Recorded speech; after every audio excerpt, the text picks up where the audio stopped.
New tonight, RTD is taking a big detour and is planning to borrow $539 million for diesel buses rather than investing in electric. This comes as RTD continues to dig up Colfax for its $280 million bus rapid transit project. Your reporter Alan Janae joining us live tonight. And Alan, these diesel buses are a big shift. Well, they are in a way, Michael. Diesel buses are likely to cost less, and there may be more of them available. But, you know, RTD does have an aging fleet of 995 buses. Only 36 of them are electric. They run the 16th Street Mall. There's a lot of discussion after this proposal to borrow about $500 million came out. Questions about whether there may be federal money that might help defray some of that cost that RTD may or may not be seeking. And what about RTD's stated clean air goals, as they have touted those as a path forward? They are aging and not getting any younger. Buses that run the routes that help deliver people where they need to go. It's very strange. It came out of nowhere. James Flatham is a co-founder of Greater Denver Transit, an advocacy agency for riders. He wonders about the estimated cost over 5 years of $539 million, when in the past, federal dollars have paid a lion's share of many bus purchases. As far as we can tell, bus money is still flowing. Peer agencies across the West are still applying for and successfully winning grants. So that's the question. Why is RTD not doing that? RTD declined an interview request, but did send statements to written questions.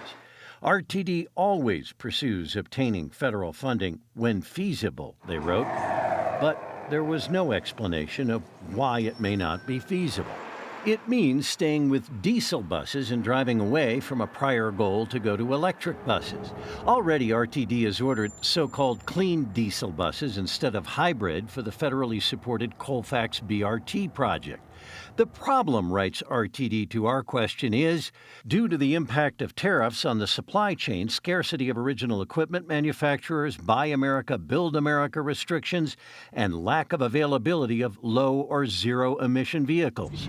Tariffs, believes Flatham, are not going to be an issue forever. I think that should not be something that stops the conversation when we're talking about a 5 to 10 year investment. Other peer transit systems, he believes, are doing better and moving toward those goals. But for now, RTD appears to be stagnant. That's not happening, and it's what's I think particularly frustrating for us is that we see just over the Rockies in Salt Lake City, right, our peers at UTA have been making huge progress. Well, there are difficulties in operating all electric buses, practical ones. For example, in the summertime, when there are big air conditioning demands, that means draining down those batteries. Trying to make sure that they're charged enough is potential issue. Also, RTD needs facilities changes, and that would be rather substantial as well. Places to charge those buses and store them safely. Flatham likes the idea of so-called trolley buses, which are those which have wires overhead. In some areas, they might work out, he believes. Now, all of this is a change to compress the facilities and fleet and facilities transition plan, as it is called. That has a stated goal of going electric in 2050. RTD is observing right now that so far that hasn't changed.